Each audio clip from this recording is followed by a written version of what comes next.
Come forward. Come on. We won't cold Zane, call you. Nicholas. Thank you so much. I know your names. Thank you. Yeah, exactly. Thanks, Natalie.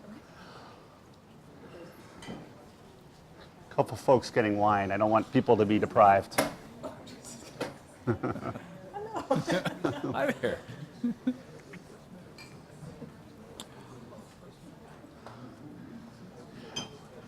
Well, welcome. Thank you for being here tonight. What a great place. What a great evening we have in store for you tonight. My name is Cleveland Justice, and I'm the Executive Director of UCDavis's Institute for Innovation and Entrepreneurship. And it's really my pleasure to welcome you to our event. Many of you are friends and supporters and part of our community, and many of you are new to our community. So thank you for being here tonight.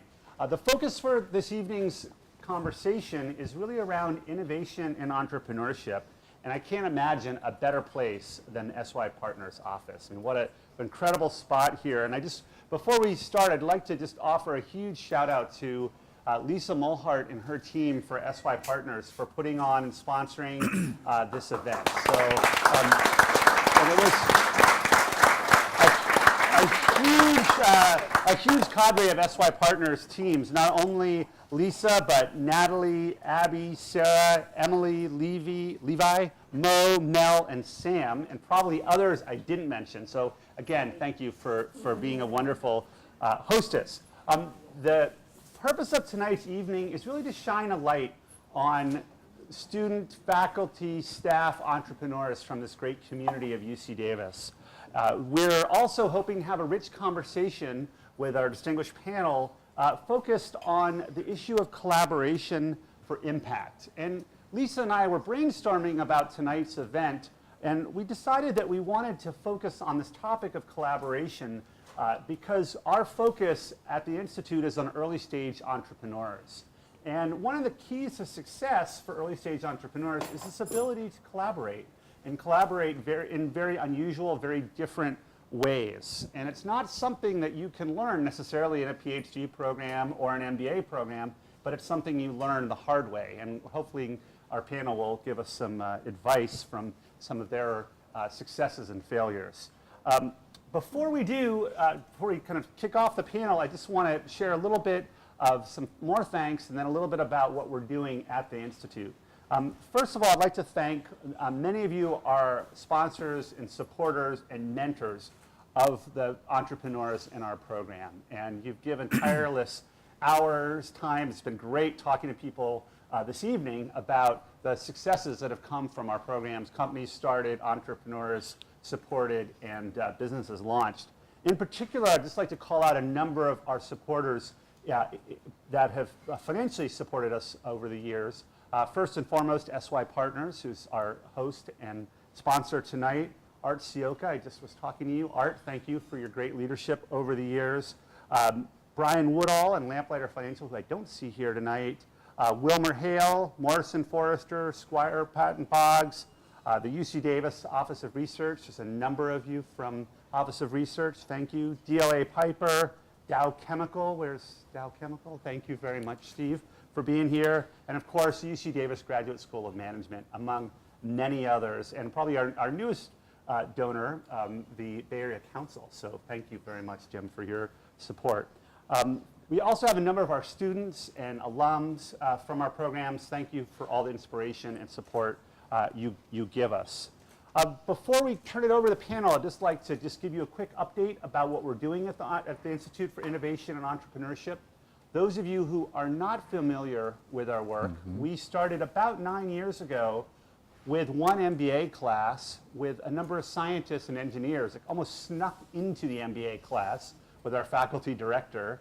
And we now have blossomed into a full-scale institute at Davis. And we work across campus.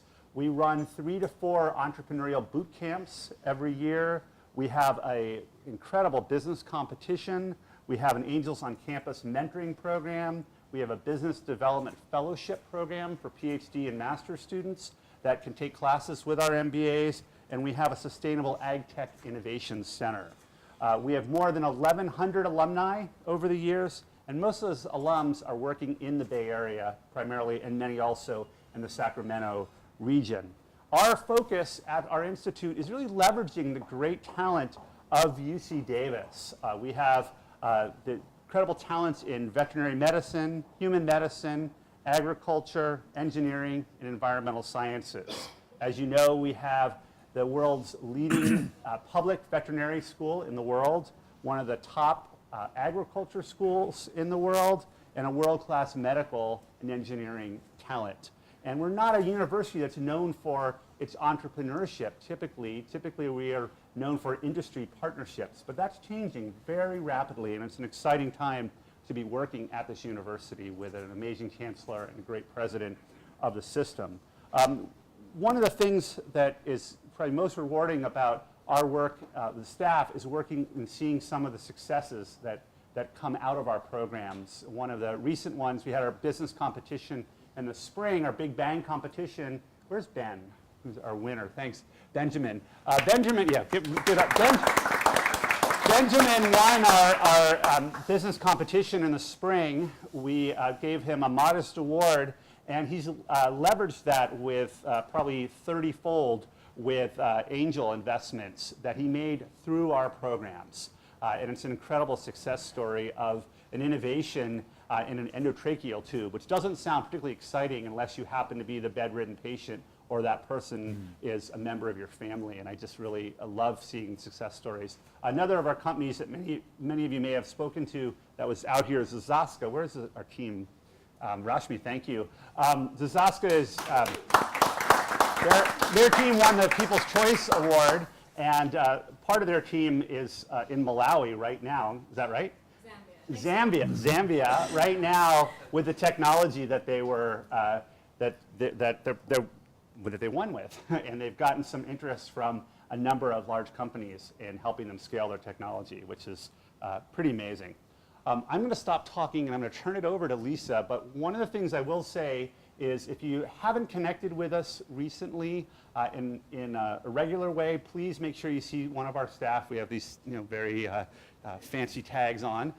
You can leave your name or your business card on the way out. We'd love to connect with you, love to continue telling you about our work. And really the purpose of this event and many others is to show people the great work of UCDavis and bring it to the Bay Area. For some reason, people forget that Davis is on the way to Tahoe. They think it's somewhere closer to Iowa or Minnesota, but we're really close. And we realize that rather than expecting everyone to come to Davis, we'll just bring Davis to the Bay Area. And that's because there's incredible talent here, and it's not about the next app to hail a taxi quickly. It's really about the kinds of technologies to save lives and transform the world that gets us out of bed and gets us supporting our work. So enough about this. I'm going to turn it over to Lisa, who's going to be leading our panel. And I'm just do a quick introduction of Lisa. Lisa is our hostess for the evening and has been a dear friend for many years. Lisa is the executive vice president here at SYPartners. Lisa has had many roles over her career. She started here in '94 as a writer, and over the years moved her way up to being executive vice president of SYPartners, and is responsible for a lot of the magic that happens here. One of the fun things about Lisa is you never know what company she's going to be working for. I think when I lost track of her for a while, and she was putting on events for Starbucks for 30 or 40,000 people in New Orleans, or something insane. And over her career, she's worked for Apple, Disney, Gap, Herman Miller, Hewlett-Packard, IBM, Old Navy, and probably thousands of other companies. She holds a BA in English and poetry from Stanford, and probably most importantly, she has her master's from UCDavis in fiction writing. So without further ado, I will turn it over to Lisa Maulhardt, who will tell you a little bit about SYPartners and will moderate our panel. So welcome, Lisa. Thank you.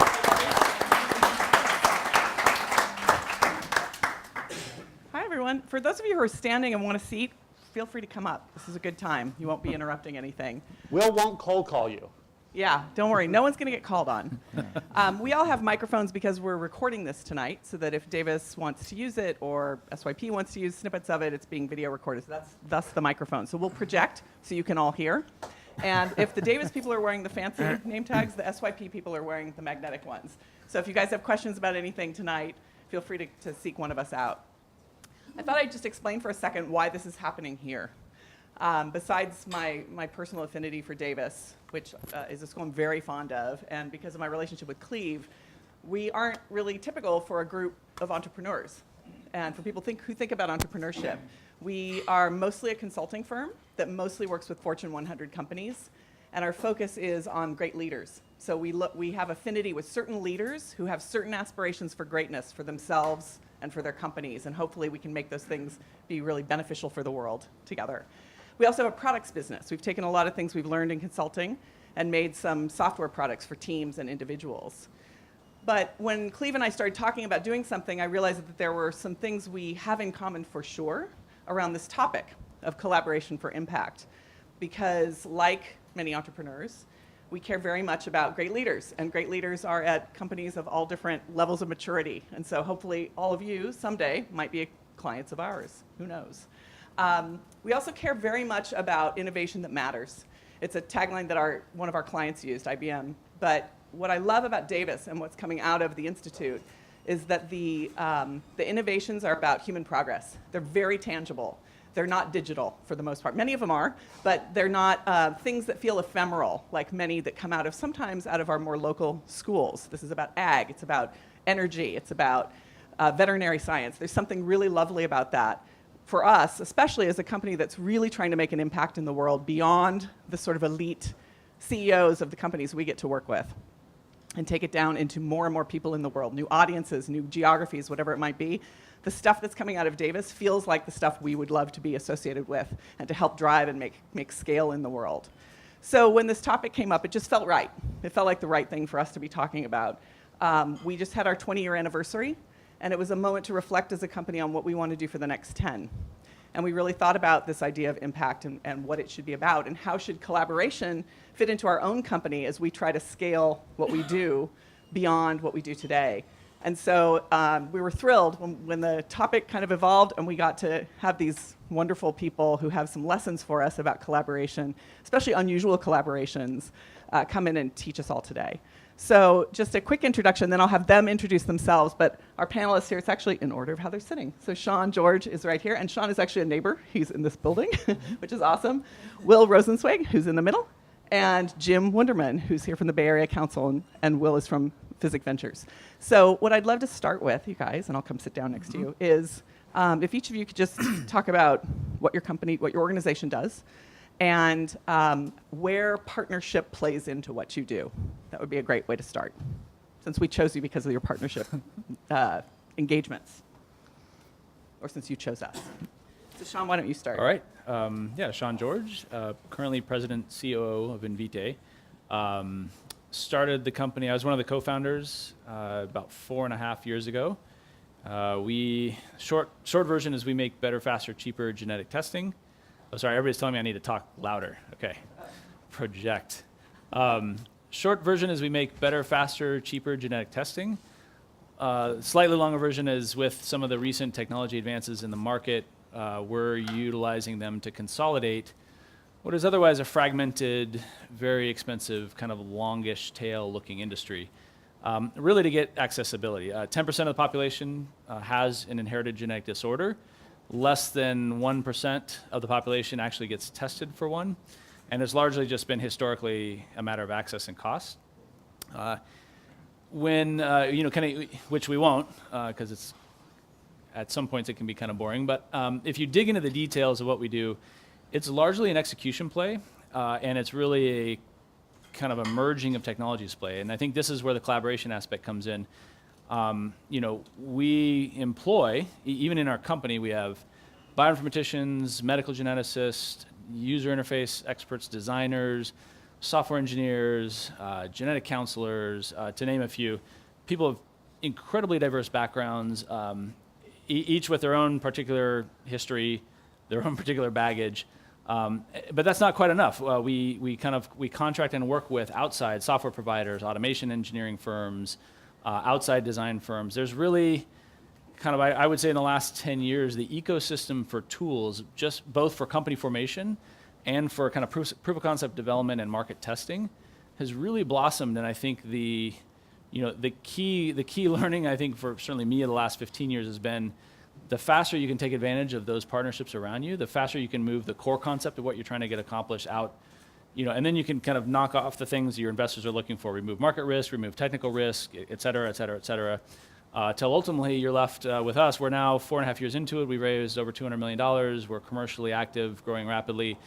Now it's just execution risk at the point we're at now. But certainly along the way, all matter of collaboration to get going. And then as I kind of see us now, we may actually be a going concern. Now the collaboration game gets really, really interesting as this market we're heading to emerges. Thank you. Will, tell us about you. I'm Will Rosenzweig. I'm the managing partner of Physic Ventures, which is the first venture capital firm organized to invest in keeping people healthy. Sometimes people read it as Psychic Ventures, which I'm still hoping we are. That would be a good trick. I'm actually the entrepreneur behind Physic Ventures, and I'll tell you a little bit about the model because I think the collaboration model of the fund, it's a $200 million venture capital fund organized in 2008 with a syndicate of both strategic investors and institutional investors, 10 limited partners. About 40% of them are Fortune 50 companies in the food and health space. And the other portion are institutional investors like large pension funds. The strategic investors provided not only capital, but active secondees to our fund who are placed in our office, active with sort of this double agent confidentiality statement or agreement that enabled them to work on behalf of our fund and also on behalf of their mothership.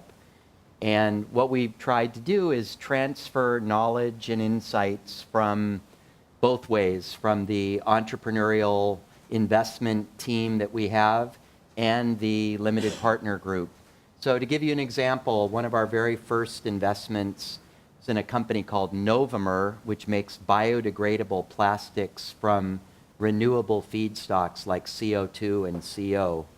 And the insight for the need for those materials, this is now going back 7 years, okay? So the scientists at Unilever said, as they were looking at global packaging trends out into the future, they said, boy, it would really be great if we could get rid of the petroleum products in our products.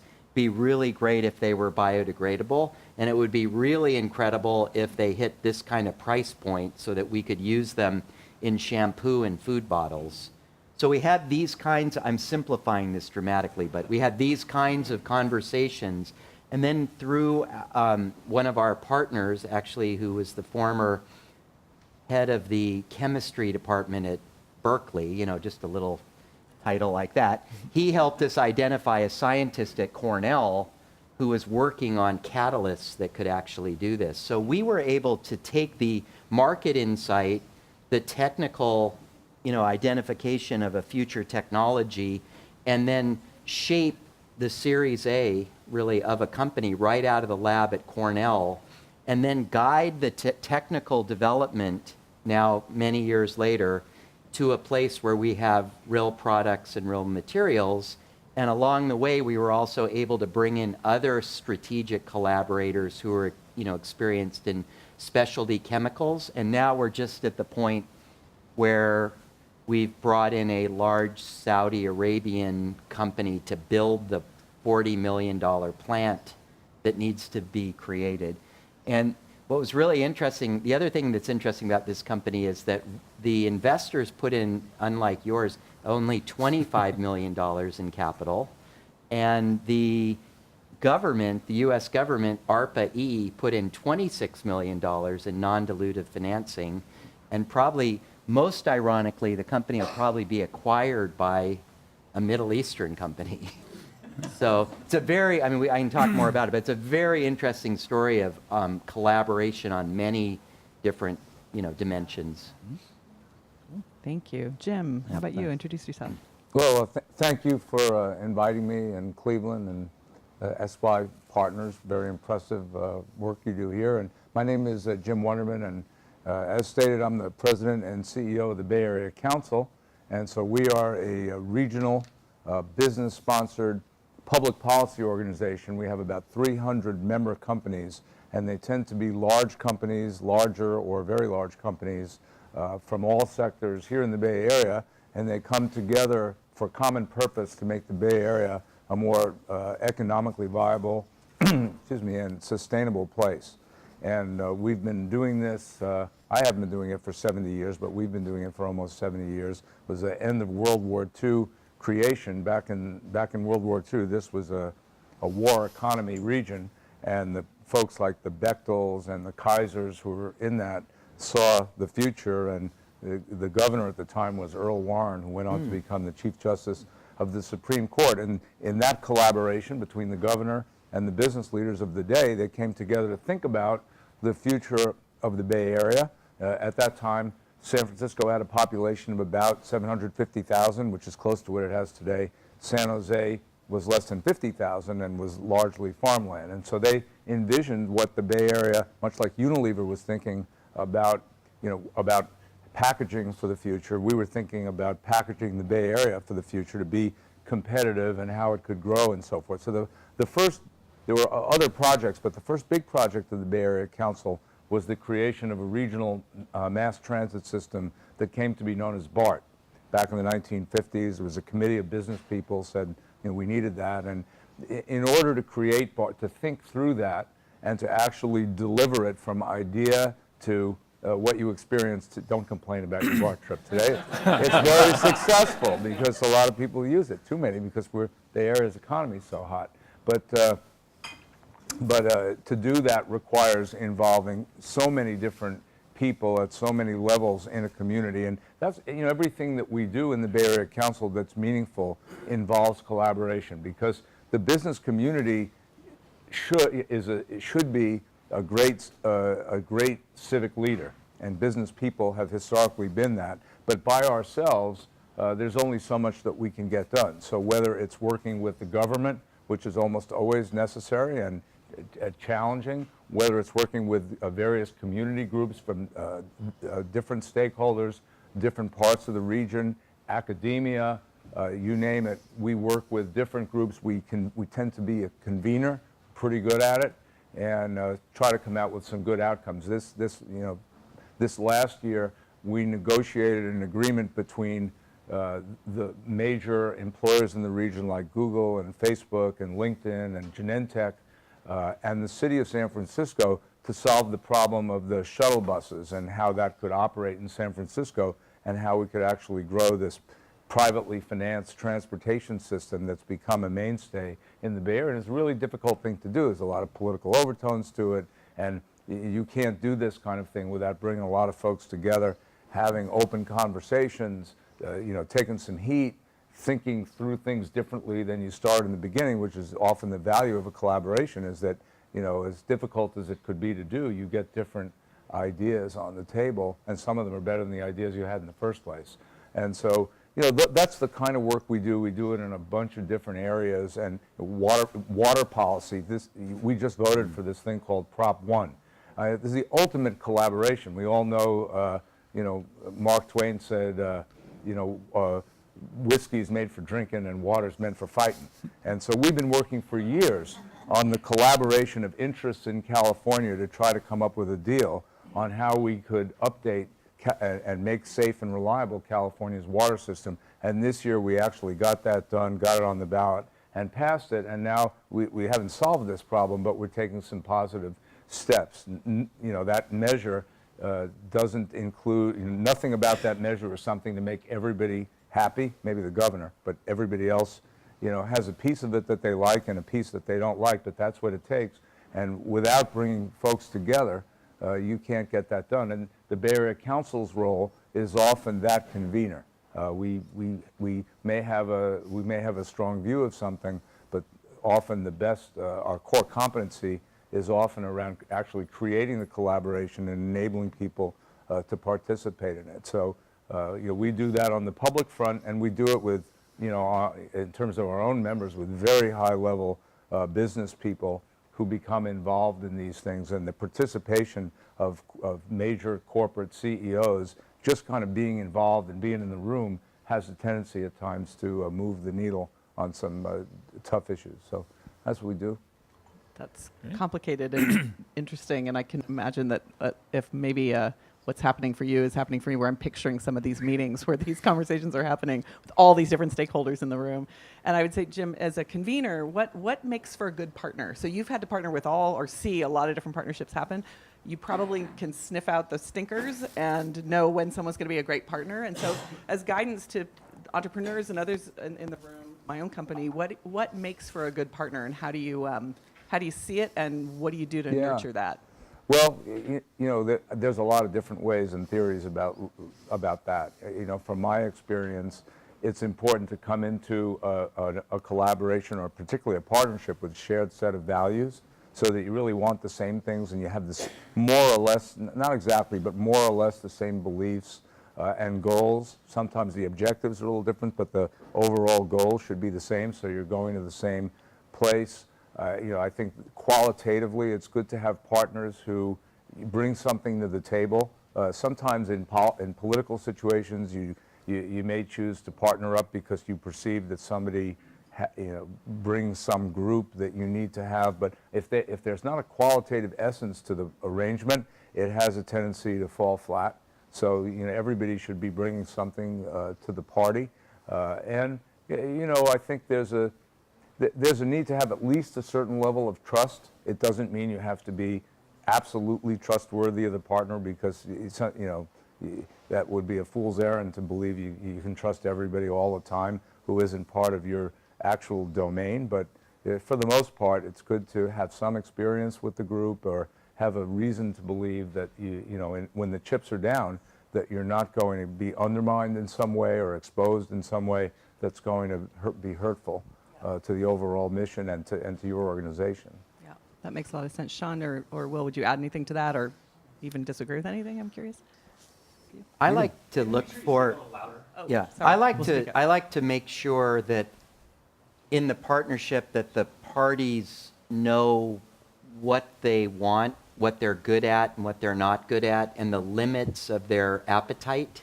I think the clearer parties are in knowing their sweet spot and when they'll walk away, or when something doesn't fit. When you go into a potential collaboration or partnership where there's a lot of exploratory dynamics, particularly if potentially one party's in a situation where they're in flux or weaker, it can be really problematic. So the more solid each party is on what their objectives are, what they'll contribute, how they will act, in partnership, the better. The other learning for me is that, particularly between entrepreneurs and large and established companies, there's a great appetite now in what's called corporate venture capital. A lot of corporations are watching their platforms dissolve or burn, potentially burn. They see the threats. So they've stocked up their coffers with capital, and they're out there trying to be innovative, and it's kind of an anathema to their culture.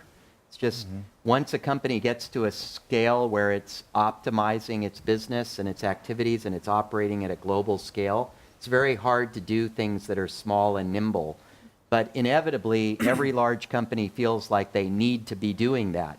Because if they're not, their stockholders are asking, where's the next big thing coming from?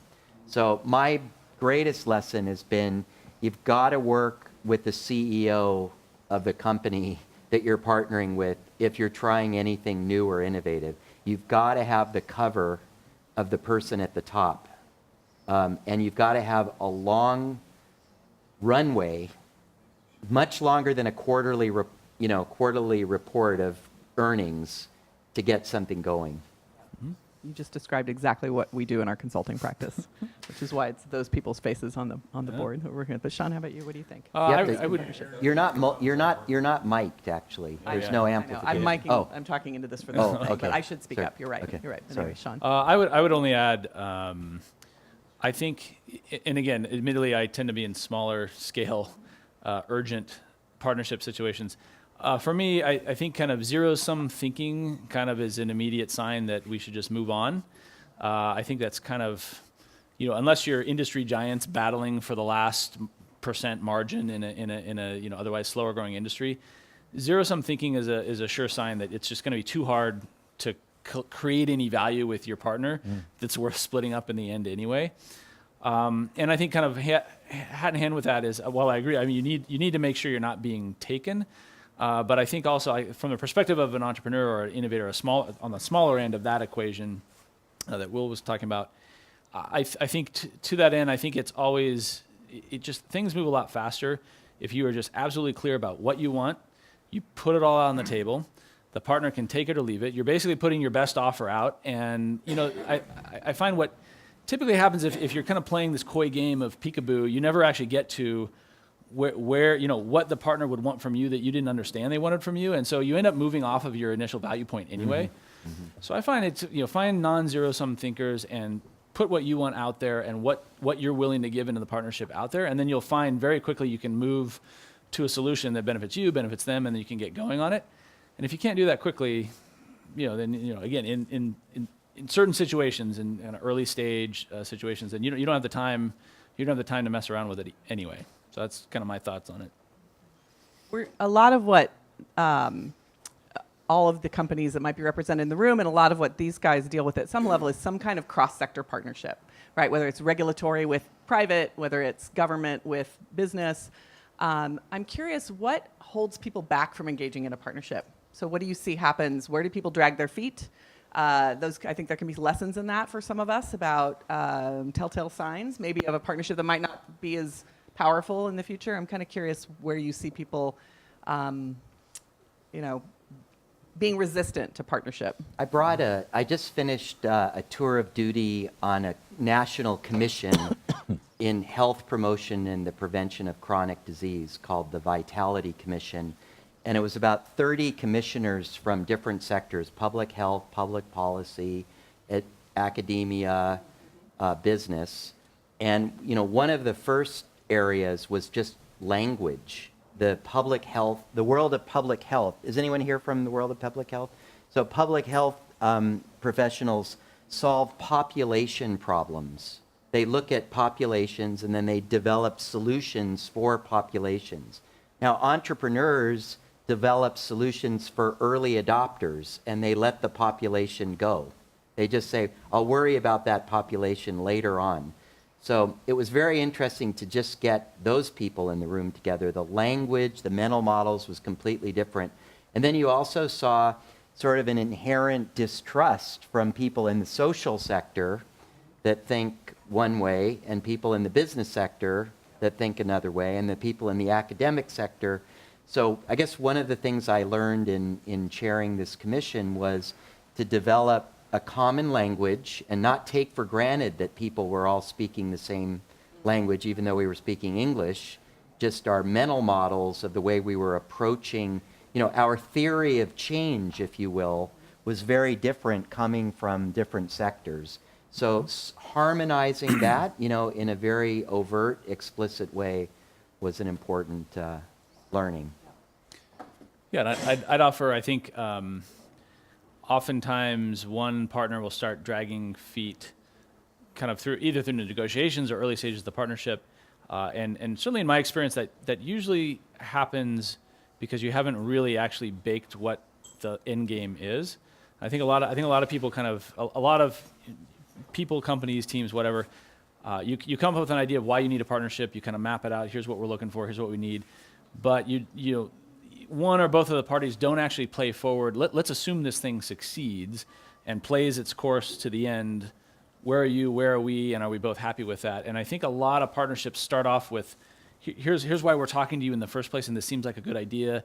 And if you can indeed get support, all the way up for both. And then there's like a pressure to kind of get it done. But then as the wheels start rolling, the math starts getting done on both sides, and then it starts becoming a question mark. Like, hey, actually, if we both succeed here, one day we might actually end up arch enemies, or the economics of your industry completely disrupt ours, and we don't have we've helped you blow it up, and we don't actually have a stake in your success, and that tends to start causing people to start backing out, and then you deal with all the personal stuff about everybody entered in this partnership, and now people have to get gracefully back out of it, and that I think that not thinking it all the way through to the end, and really, and it's that classic thing, define success for the partnership all the way through. Are we both happy with the way we're setting it up or not? And if not, then either disengage or rethink the partnership.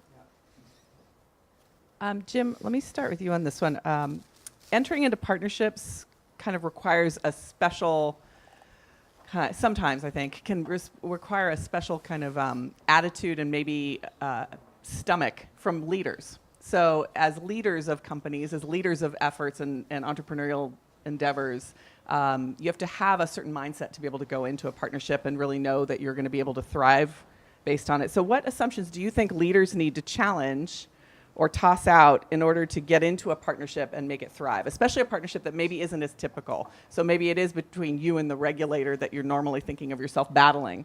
What do you think is required of leaders, and what would you say for the leaders in this room they should kind of build up as a skill or a capability or a practice to be able to endure and make a partnership really thrive? Well, I think you have to be open to the idea that there could be a greater victory than through the normal competition that you might experience on a day-to-day basis, which is hard to do. So you're in a world in which you're competing every single day with company X, and then suddenly for one reason or another it becomes possible that you could work together on something and maybe create a better opportunity or protect the downside and those kinds of things. And if you aren't able to walk away from this distaste, distrust, disharmony that exists between companies or organizations and so forth, it makes it pretty tough to do, because if you don't go into the situation with a fair amount of goodwill and belief and purpose, then it's going to be a long road to hoe. So, the very people we partner with at times are people that we argue with publicly on another day. And, you think about politics, think about, a group that you're familiar with is the Republicans and the Democrats in Washington. So think about what that's like. All they do is throw barbs at each other, and they're not connected well, and things have gotten to the point where it's almost impossible for the leaders of the country to be partners with each other on the issues that really matter to the country most. And so in order for that to be different, they would have to put aside some of these very strong views and pre-held cognitions and so forth, and it's difficult to do. And I think over time what we have to hope and demand is that great leaders will emerge who will be able to do that, or else our country is rather stuck in the mud. And so at one time, the Congress was really made up of collaborators. It wasn't always like this, so if you're younger and you think it was always like this, it was always something like this, but not like this. So they came together a lot, and they worked, the two parties worked together very, very well a lot of the time on a lot of the things. And it has morphed into what you see today, to the point where partnership and collaboration are basically eschewed by the party leadership. And that when that happens, your chances of making something important happen are minimized. Well, what do you think of that? What do you think a leader needs to be practicing as a leader in order to make a partnership work? I think, clarity of intention and motivation, transparency. I think, to Jim's point, even when things don't work out, you want to be left in a place of being respected. You want people to understand why it didn't work out.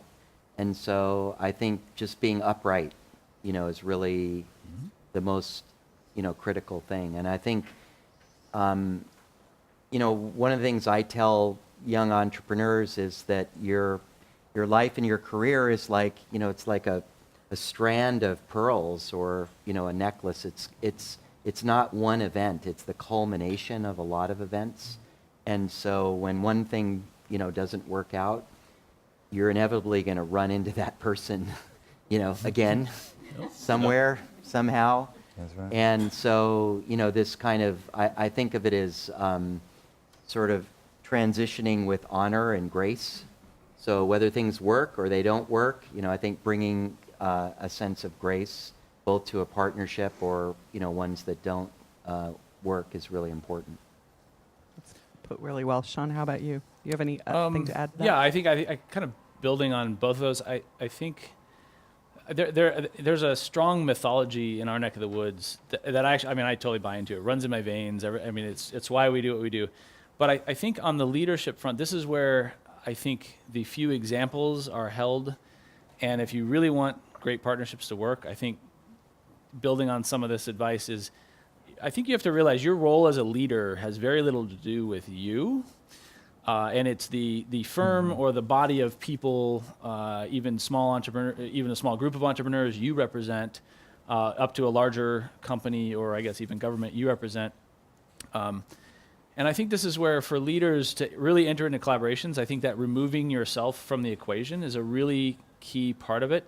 Because people are people and emotions come into play. And I think if you can, convincingly convey to the other party that you are only there on behalf of the interests that you have already presented to the other party, and you are only there to execute, on behalf of that party, and you aren't there worrying about your ego or sunk costs of decisions you've made in the past, and now you need to cover up or you need to make it look a certain way. If you're again, the clarity, the upfront, being upfront, being honest, I think that's a really important part. And again, it's a little counter to the mythology of the Valley in that there's these headstrong leaders that bring fire from the mountain and they kind of drive companies forward.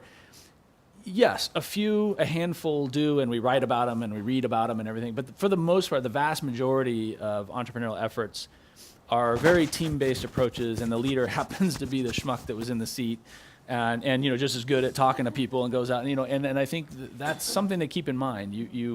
This isn't about you as a leader and getting these partnerships going. That person across from you has to understand you are working for the best interests of your firm. I think that conveys a sense of credibility, reliability, of trust that I think helps. Let me build on that, because I think we do live in an era where the CEO is often a salesperson.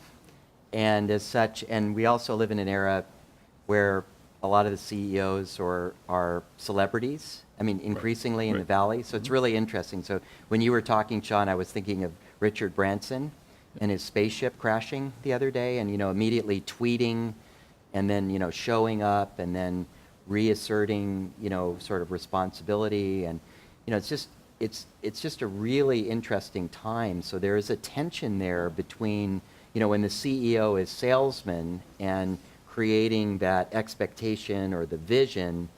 I found that sometimes problematic, because when you do negotiate a collaboration, you're doing it in the here and now with what exists right now, not what is going to become. That's right. And so finding your place to that, level set is also important. Yeah, a lot of SYP's clients, who are these bigger companies for the most part, are in this moment where they're finding themselves, as Will said a couple minutes ago, needing to collaborate in ways and with people or groups that they didn't typically. So sometimes they're collaborating with their competitors or with their customers, or there are groups within the company who are needing to collaborate in different ways. And I think what comes on the heels of that is a challenge of, once the partnership is forged, or it seems like the right thing to do, you have to build belief within your company or among maybe some other stakeholders that this is the right thing to do. And it sounds like we've heard tonight that clarity of intent is always important, that making it not personal and showing that this is on behalf of something bigger that maybe the organization is going to go pursue. But do you guys have any other bits of advice for these guys, for anybody in here, about how to build that belief? Once you decide a partnership is the right pursuit, and yet you know there's going to be sticky points with the people who weren't brought along for the process. How do you build that belief to get everybody behind it and move an organization or move an issue in a certain direction? You know, yeah, I think you as the leader have to demonstrate it every single day, and you can't equivocate. So everybody's, you know, when you're the leader, one thing is everybody's watching you, and they're looking for signs. You know, does he or she really mean it, or are they just saying it? And if they, you know, if they get even a glimmer that you aren't really there with what you're saying, whether it's about a collaboration or partnership or, you know, any other strategy, it has a way of winding through the organization very quickly and so forth. So it's really important to be very consistent and communicate clearly and frequently and demonstrate and actually look for opportunities to reinforce any strategy like a partnership that is like that represents a veering away from maybe what you've been doing normally, and you get a lot of opportunities to do this, and you get a lot of opportunities to screw up, because people who talk to you about these, they have a way of, you know, trying to get you to say things that might not be what you want to say, and they're good at it. And so you want to really be thinking about that before you go into the conversations. Yeah. So I'll second that. I think I view it, the way I think about some of these things is so in your position, you kind of, you know, you manage message a lot. So you're communicating to the employees, you're communicating to your board of directors and the investors, you begin communicating to Wall Street, you communicate to your clientele, your customers. And I think, you know, again, building on those points, that when you have a key partner, I treat that as a line of communication that has to be managed just like any other corporate front. It is basically, it's a little microcosm of media and perception and kind of, you know, truth versus fiction that needs to be managed like anything else. So I think if you're in one of these things, you have to devote time to managing that relationship and understanding who's saying what about it, what perceptions on the other side, what perceptions within the company. And that involves, it's a fair amount of work. You need to either do it yourself, or you need to have someone who's very good at doing that, understanding what are our collaborators saying about us, what are our guys saying about the collaborators, where is it going south, where is it working well, and get on top of it. And it's not, you know, it's, again, as the leader, you're going to have a team that's actually executing the collaboration. And I think of it, it's not so much as media management as it is just making sure the communication lines are open and what is being said is being translated faithfully. And yeah, and eventually when mishaps happen, which they will, you've got to step in front of it before it damages the collaboration. So I view it as it's managing, it's like you're managing any one of your constellation of advisors, investors, or customer classes. You've got to manage it about the same way. I was just going to say consistent, commitment, persistence. I mean, sort of how I think about it. So let's do two more questions. Since we're here by the invitation of an academic institution, I'm curious, when you all think about entrepreneurs and academia, this is a slightly, not exactly off topic, but a little bit of a tangent. What is it that you think should be the partnership or the responsibility on both parties' parts, from the business community and academia, to really make entrepreneurship thrive, whether it's in the Bay Area, in the Sacramento Valley, wherever it might be? What do you wish each could be partnering with each other to do to be able to advance entrepreneurship? This is a particular hot button for me, so I'm going to go first. So I think first, I mean, there's kind of, I've always thought about this. There's two things, and one in particular in our space. So in the biotech space, this has always been something that drives me. We're recording, so it drives me nuts. In that the following, I go to these things a lot. They're career days for scientists, and I go, and I got my PhD in molecular genetics a long time ago, not that long ago, but long enough. So I go to these things, career days for scientists at Berkeley, at Stanford. I actually some of the entrepreneur classes at Davis. I go up and we talk and. The thing of it is, they're always presented to these graduate students and postdocs as alternate career day, and so they're kind of like, so what they have is they have these career programs at these schools, and they have alternate career day, and I always go to these things, and and I try not to make too much of a stink, but I try to remind, of a group this size of grad students and postdocs, there will be 3 that make a career in academia, right? That's it. And then there'll be a handful of people that do lecturing, and there'll be a handful of people that kind of stay roughly associated with academia. The rest of you would otherwise go into industry, and that is not an alternate career.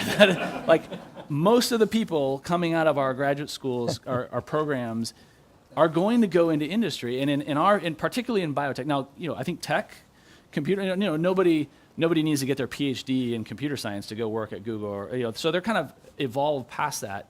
But in biotech, I think it's a big problem that I would throw out the challenge. These schools need to get into the 21st century and start getting their talent prepared to go in industry. And it's not a badge of failure if you get into grad school and 2 years into it, you're like, this isn't for me. I want to go work in industry, take my master's and go. Like that's basically deemed a failure in most academic institutions.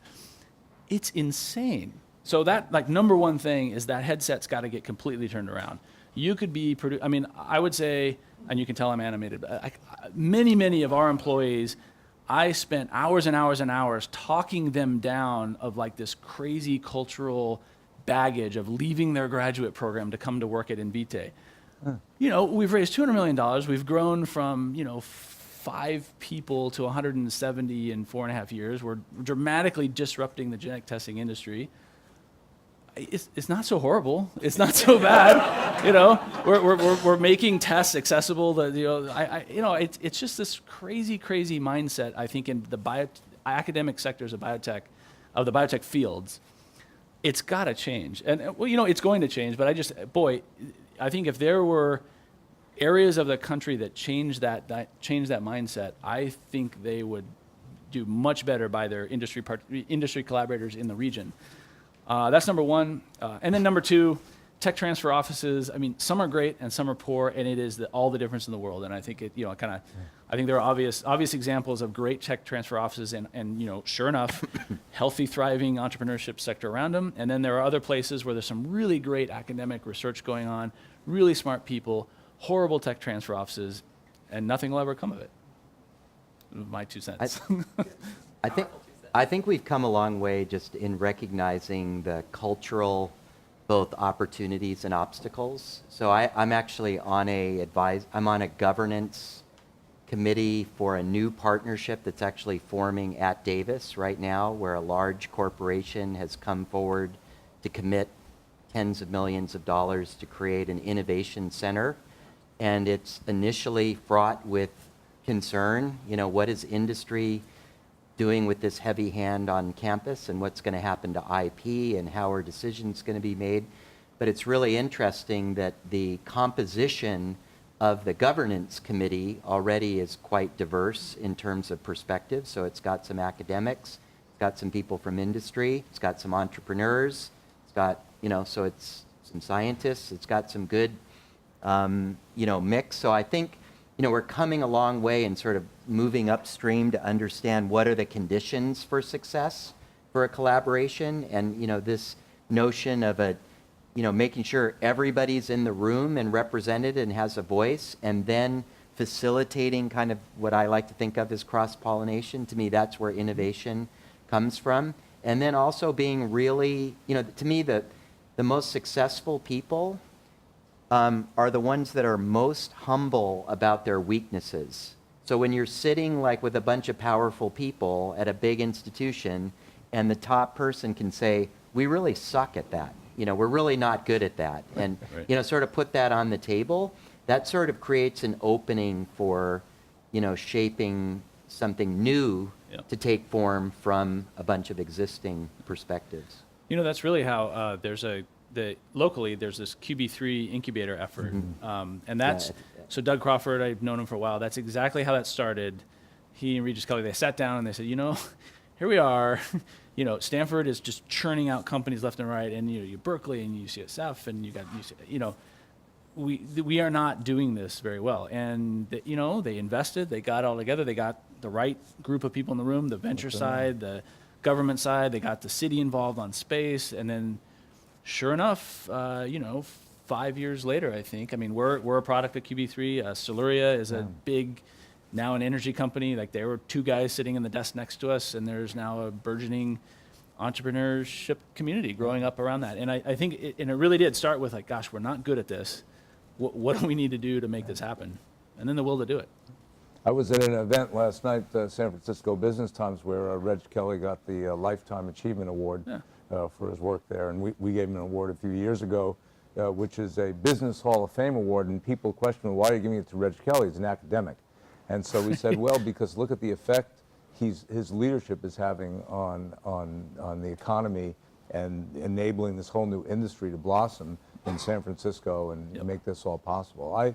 My experience has been teaching executive leadership here at UCDavis in San Ramon. And one of the things I found, I started doing it 6-7 years ago, and the object really of this that the dean asked me to do was to bring leaders to bear in the classroom to help MBA students soon to graduate to get some first close impressions of what it's like to be a CEO and what those people think about and so forth. And so, I wondered whether I could, even though I have great relationships with these folks, would they actually show up? Because they're really busy people, and I have a hard time getting them to show up to like my stuff at the Bay Area Council because they're so busy. And amazingly, what I found was they love doing it, and they show up in a big way. And I have really no problem lining up a great group of folks who want to come in and spend a couple of hours talking to students, and they feel it's a big contribution that they can personally make, and they enjoy the interaction with the students.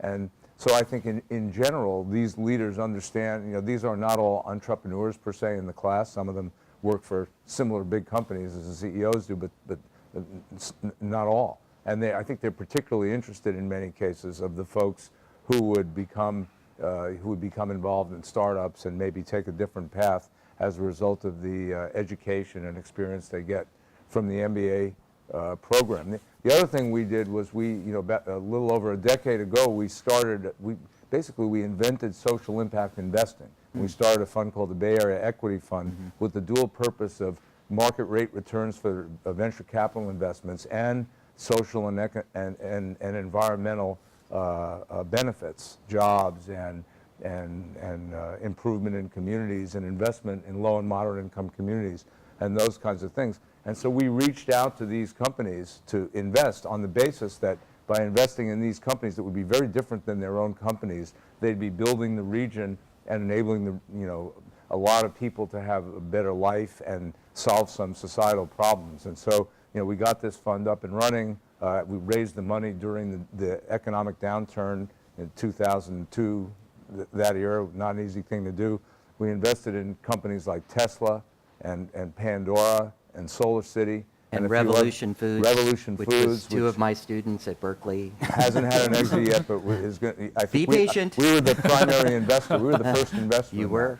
So we are, so the fund turned out. It was said that this fund couldn't succeed because we were diverting attention from the only thing that was important, which was to get financial returns. We proved that to be it turned out we had better returns, so maybe they were right. We actually did better than the market, and we're a top 10% performer. And it's led a lot of other folks to believe that this could be done. But the key thing was that a lot of the companies were excited about the opportunity to promote entrepreneurialism and new ways of thinking and disruptive business practices in the Bay Area. And I thought that was pretty exciting. So my experience has been pretty good with this, that there's some really good connections between business and the academic world and the world of entrepreneurs. And it's probably not there yet, but it's something certainly to build on. I was going to ask for a final comment, a bit of advice, but as I think back on this conversation, I think we've gotten a lot of really good advice from these guys, and that we just, especially in this last answer. So I'll leave it there, but open it up to questions. If any of you have a question, either on something that one of these guys brought up or something that you wish I would have asked, love to be able to pass the microphone around and hear those. And then after that, by the way, welcome to go back out and socialize some more, talk to each other, reflect on what you know about partnership, and have some more drinks and food, and meet some of the new companies that are growing that we have set up out here, and go talk to some of the people who founded them and are working for them. But first, let's see any questions from anybody before we do that.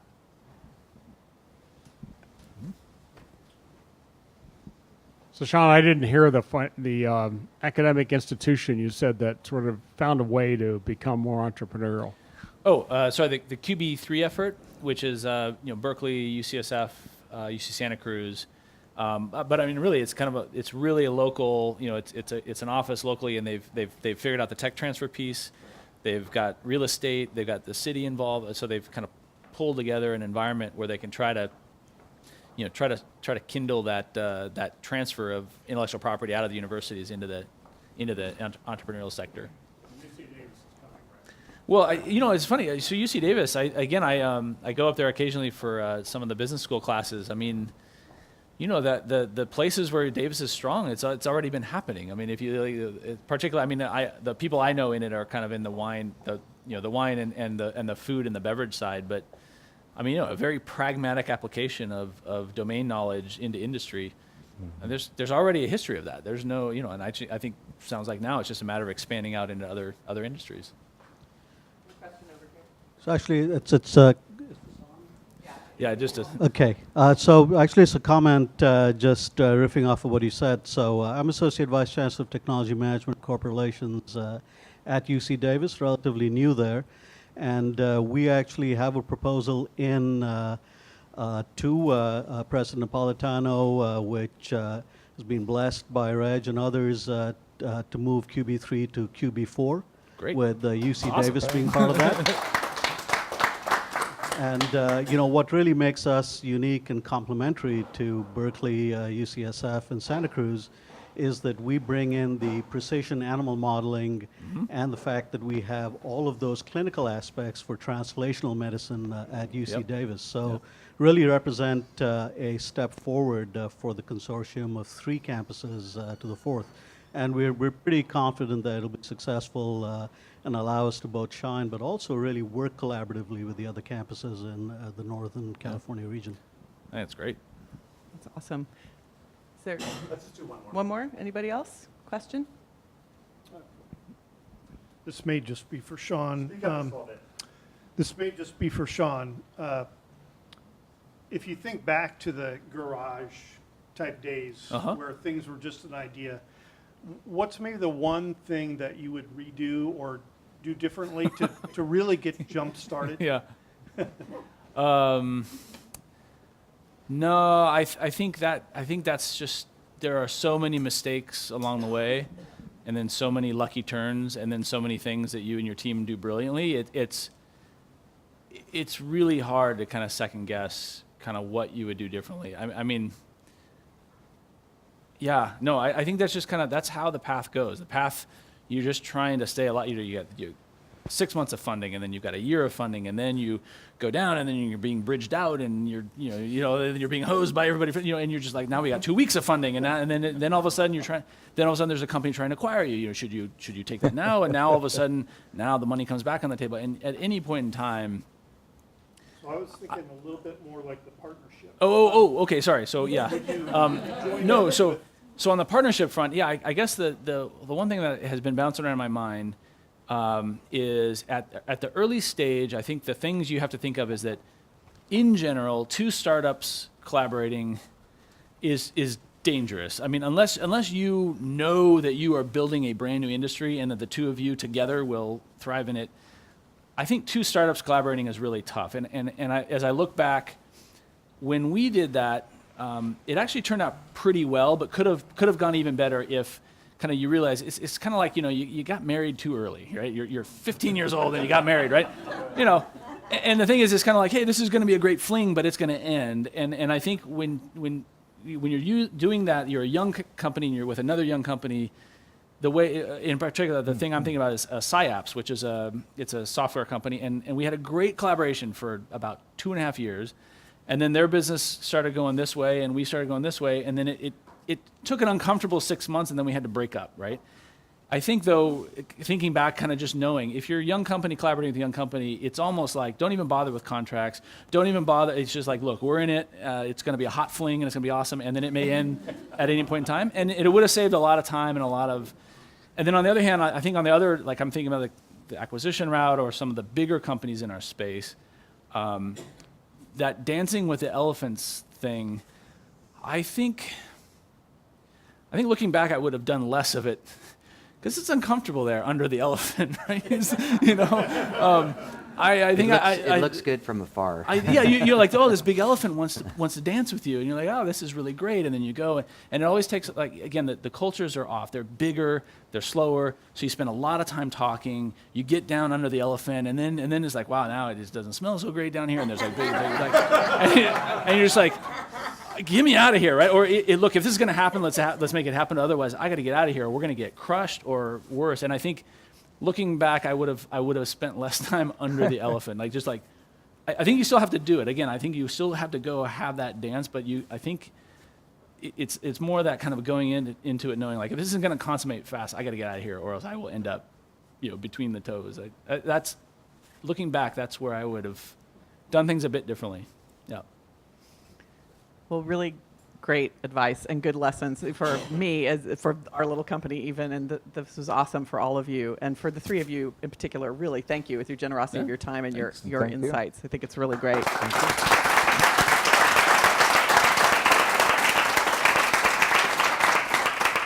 Wow, what a perfect panel for this conversation. It couldn't have been better. And as a small token of our appreciation from UCDavis, we have two of our favorite UCDavis products. Love it. Wine and homemade olive oil from Awesome. the campus. So thank you for giving up. I always give these out, so now I finally got it. Will and Jim have been mentors and friends for many years of mine personally and professionally, and it's great to have you and see you here. And Sean, welcome to the family. Yeah, and thanks. I hope that we can do a whole lot more of this. And before we break up, we have a small token of our appreciation. Well, first of all, a bottle of wine and olive oil for you, Lisa, for all of yours to share with Joe, who's given up his partner for the evening. And then for your office, I know this has been a huge displacement of SYPartners, and I know it took a whole village, and we have a small token of UCDavis's appreciation from us. So thank you. SYPartners has been an incredible partner. Not only did they open up their office for us, but they sponsored all the wine and food for this evening. So one more round of applause for SYPartners. And I believe a number of our student companies are still here, so I welcome you to get to know them a little bit. I also welcome you to speak with any of our staff members. There's a number of our staff members and senior leadership of the university around if you'd like to hear more about what we're doing. And really welcome you to come out to Davis. We'll be hopefully offering these kinds of events once a quarter. And thank you very much for spending an evening with us, and really hope that you enjoy the rest of your evening. So thank you so much.